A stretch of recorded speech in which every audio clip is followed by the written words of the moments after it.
Maths Masterclass with Leo. Let me teach you a bit of math. Okay? In this channel, we'll be dealing with learners who are in grade 10, grade 11 and grade 12. We'll be dealing with learners who are below average, average and above average. Actually, when you talk about learners who are below average, we're talking about from level 1 to level 3 learners. Average, you're talking about level 3 to level 4. And then above average, you're talking about level 5 to level 7. We'll also be dealing with learners who want to rewrite maths. They've been struggling with maths. And then we'll be dealing with ways to answer questions, how to attempt questions, how to actually pass maths. And then we'll be dealing with question papers, paper 1 and paper 2. You know those simple chapters in paper 1 when you talk about the average learners or below average learners. You know those questions. And then when you talk about paper 2, you know those questions, you know those chapters, statistics and so forth and so on. Okay, welcome back to it. It's Maths Masterclass with Leo. Today we are summing up algebra. We are doing all the things that we did on algebra by answering this question paper. I have two question papers that I'll be doing actually. I have many question papers, but I'll take the recent ones, which is 2020 and 2021, right? And then if you need or you have a question paper that you're struggling with, just comment down the year and the province and everything. We'll just see how best can we assist you. Let's get to it. We are doing algebra, right? We are only solving the algebra part because in my previous videos, episode 1, 2 and 3 or lesson 1, 2 and 3, we only did algebra. So we're gonna be doing that. We're gonna be doing introduction to a topic, do some examples on the topic, do summary. Then after summary, we're gonna be doing question papers. There, okay. Now I have 2020 question paper, which is a trial exam. Then the first question says solve for x. Solve for x. I'm given x squared plus 2x minus 15 equals to 0. Given this type of a question, solve. How can you solve such questions? You can just go straight to your calculator and solve this.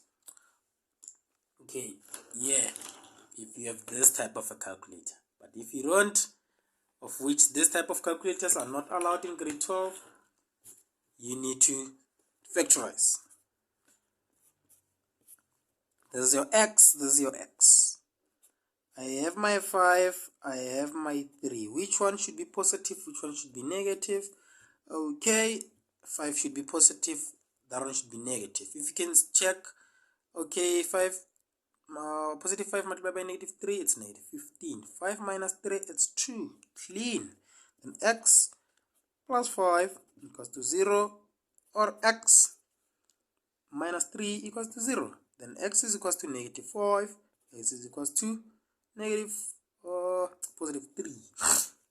As I was saying, in most cases, your algebra takes 25 to 27, but this one it's 24 marks. It's a lot of marks. 24 marks out of 150. How many percent? That's actually 16%. It's 16%. And remember, you need 30% to pass maths. But we are not opting for 30. Let's opt for at least 40. So that when you fall, you'd be there on your 30 somethings. Okay, now let's do the second question. Second question says, solve for x again. 3x squared plus x minus 1. This is equals to 0. He says solve for x. How can I solve for x? How can I solve this one? I can just take this to this guy.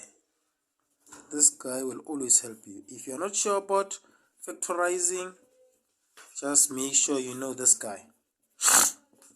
What is the value of a? I have a, I have b, and I have c. The value of a in this case is 3 plus minus the value of this is the value of b, not the value of a. Okay, this is supposed to be 1, not 3. Then the value of b, again I have 1 squared minus 4 into 3. This is the value of a. Then into minus 1. This is the value of c. divided by 2 into 3. This will give me minus 1 plus minus the square root of 1 minus, this is plus 12. This will just give me 6 minus 1 square root of 13 all over 6. This is the value of, what am I doing? Okay, yeah, there actually. What was I doing? I was supposed to say this is the value of a, b, which is that, it's 1. But the formula is a negative, plus minus square root of the value of b, it's 1 squared, minus 4 into 3, which is the value of a, multiplied by negative 1, which is the value of c, all over 2 into 3, close bracket. This is minus 1, and then you're gonna have that, and then x, or x is equals to minus 1 minus square root of 13 all over 6. Then just punch your calculator. Minus 1 plus square root of 13 divided by 6. This will just give me 0.43, and then this will just give me, okay, negative 0.76 or 77 actually. Then now let's do the next question. The next question, it's also solve for x. Here you must just collect your marks, good people. You must just collect your marks. Okay, now I have the next question that says x into x minus 3 greater or equal to minus 2, right? Then I'm gonna have what you call this. I cannot just say x is equals to or is greater than equal to negative 2. No, that's very wrong. I need to expand this. I'm gonna say this and that, it's gonna be x squared. This and that is gonna be minus 3x. It's greater or equal to minus 2. Then x squared minus 3x. This will be plus 2 greater or equal to 0. Then, okay, the next one, I'm just gonna say factorize x minus 2, x minus 1 greater or equal to 0. Then CV, I can just say x minus 2 equals to 0, or x minus 1 equals to 0, x is equals to 2, x is equals to 1, right? Remember, a bigger number takes the original inequality sign. In this case, what is my original inequality sign? This is my original inequality sign.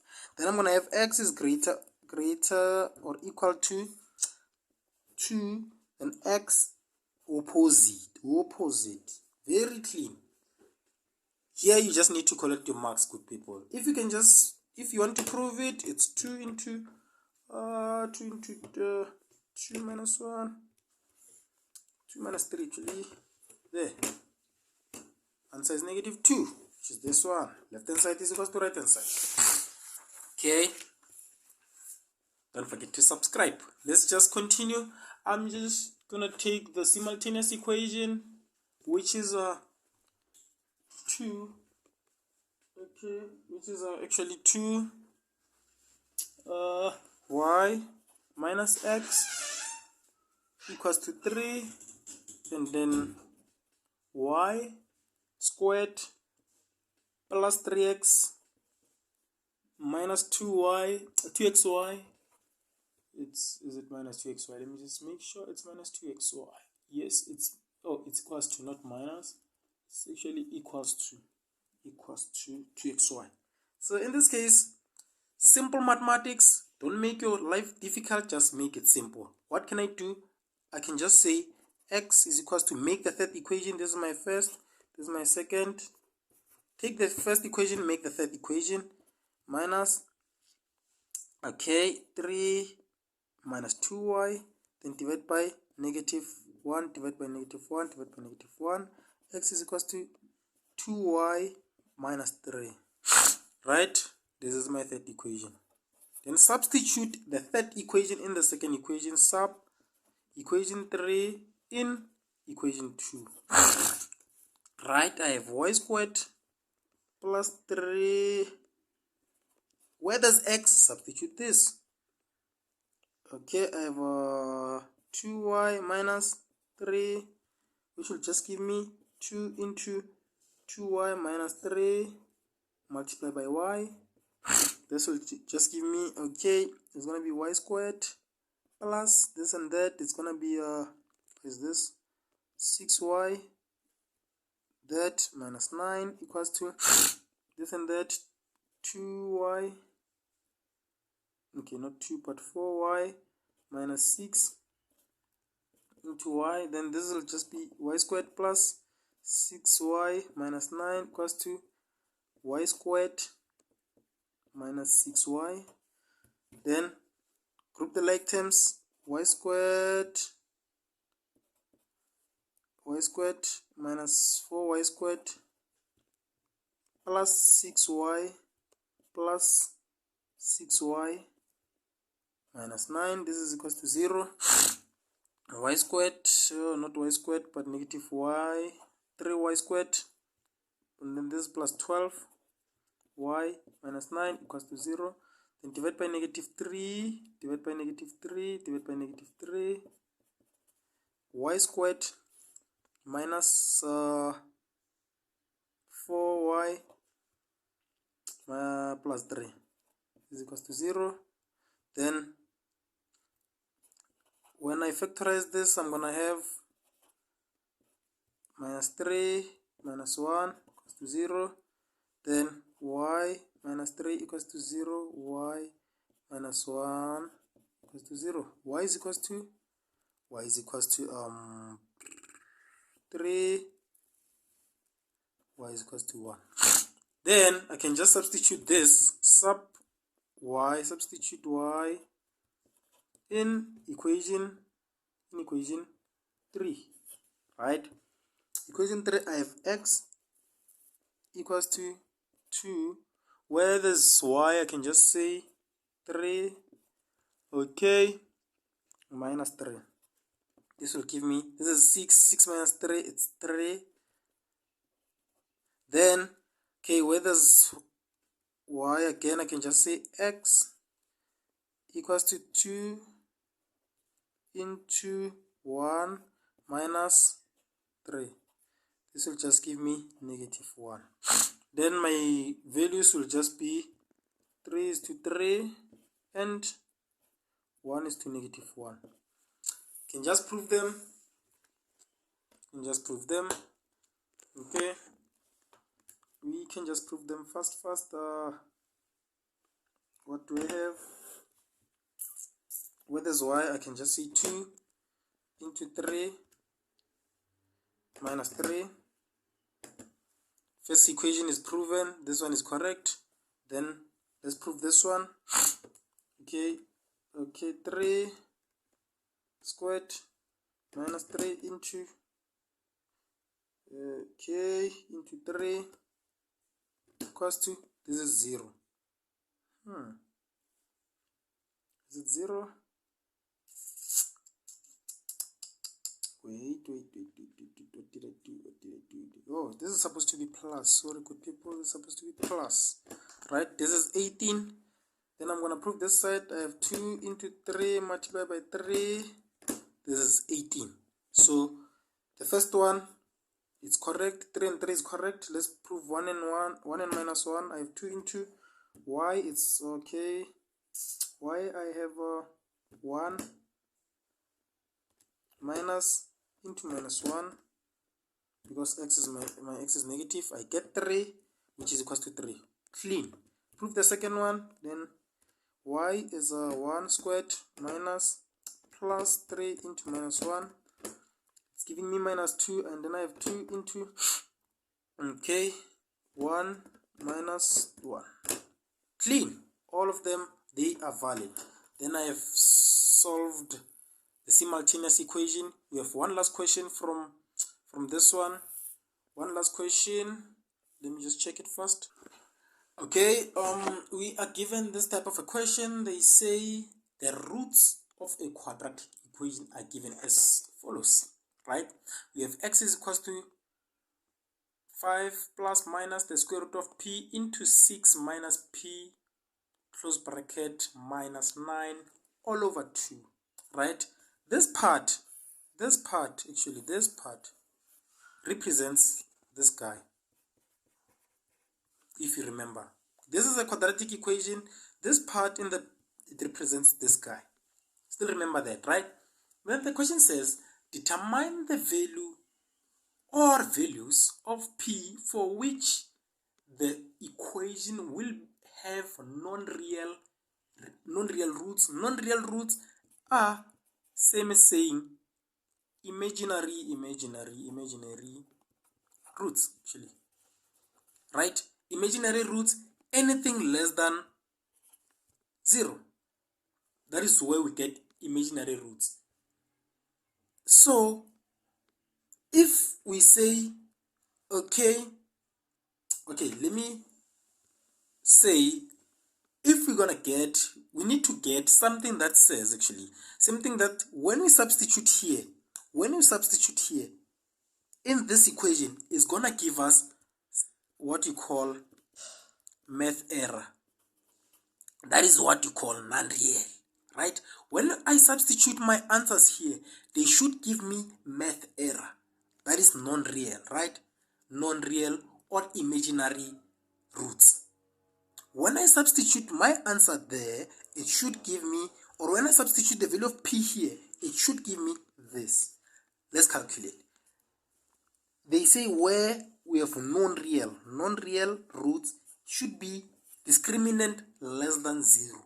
Discriminant is this thing which represents that. Discriminant should be less than 0, and then I'm gonna say, okay, instead of my discriminant, I have that, which is p into 6 minus p minus 9 less than 0, right? How can I need to expand that. I'm gonna have this and that is gonna be 6p, this and that is gonna be minus p squared minus 9 less than 0, right?